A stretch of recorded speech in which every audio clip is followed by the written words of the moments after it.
longtemps, les populations, les humains, ont eu besoin de représentation de l'univers et de se situer par rapport à l'univers. Et c'est ce qu'on appelle la cosmogonie. Où sont les origines ?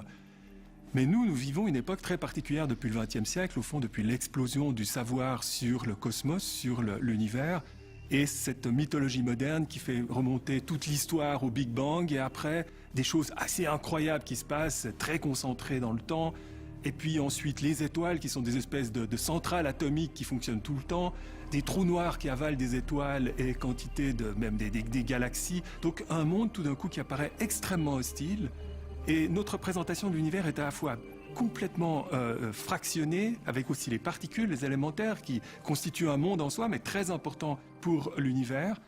Et nous sommes là sur notre petite Terre, dans notre petit système solaire, à nous demander quel est vraiment notre rapport à ça. On vit une époque peu apaisée par rapport à celles qui nous ont précédées, dans notre vision du cosmos et notre place dans ce cosmos. L'une des particularités du domaine des exoplanètes, actuellement, c'est, comme on le disait, la résonance au niveau du public et des politiques. Donc, ces questions fondamentales qui nous animent nous ont mené à détecter les planètes. D'abord, les plus grosses, c'était plus facile. Ensuite, les petites, qui ressemblent à la Terre. Et qui dit Terre, dit potentialité de vie, d'où l'excitation générale qui touche aussi le public. Bien sûr, la détection ne fait pas tout. Nous voulons comprendre la formation de ces systèmes, comprendre la physique de ces systèmes, quelle est la composition de ces objets, et nous développons d'autres types de techniques qui vont nous permettre de le faire. Et donc nous passons d'une ère de découverte à une ère de caractérisation.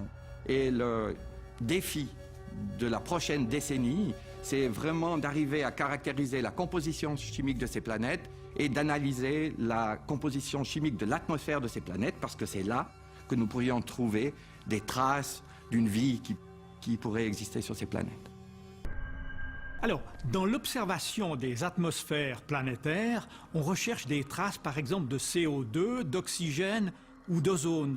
Ce sont des manifestations de la vie organique, c'est-à-dire d'une vie basée sur la chimie du carbone. Pourquoi la chimie du carbone? En fait, de tous les éléments périodiques, du tableau périodique des éléments, eh bien, c'est le carbone qui est le plus sociable, qui a la plus grande capacité à se lier à d'autres éléments, à former des longues chaînes moléculaires qui sont nécessaires, par exemple, pour le code génétique. C'est le programme qui nous fabrique, qui décrit comment on doit être fait, etc. Eh bien, il faut des séquences très longues. Et c'est le carbone qui se prête le mieux. Peut-être qu'une vie extraterrestre, une conscience extraterrestre est déjà parmi nous, ayant émergé ailleurs, mais nous ne sommes pas plus adéquats pour comprendre qu'une limace peut comprendre qu'elle vit dans notre monde, elle vit dans son monde, et elle n'arrive pas à accéder au nôtre. Il y a des questions de ce type qu'on va devoir davantage se poser en regardant les exoplanètes et peut-être en recevant des premières informations troublantes. Mais c'est nous les humains, ça. Les humains, c'est quand même, nous avons besoin de cette aventure de l'esprit, de cette aventure qui sans cesse pose des questions et répond à des questions quant à nos origines, quant à nos buts, quant à qu'est-ce que c'est que l'esprit, qu'est-ce que c'est que la matière, comment les deux sont liés. Tout ça, s'interroger là-dessus, s'angoisser là-dessus, être fasciné par ça, c'est l'humain. Ne rêvons pas, il n'est pas question d'aller depuis la Terre voir ces planètes. Les distances sont beaucoup trop considérables.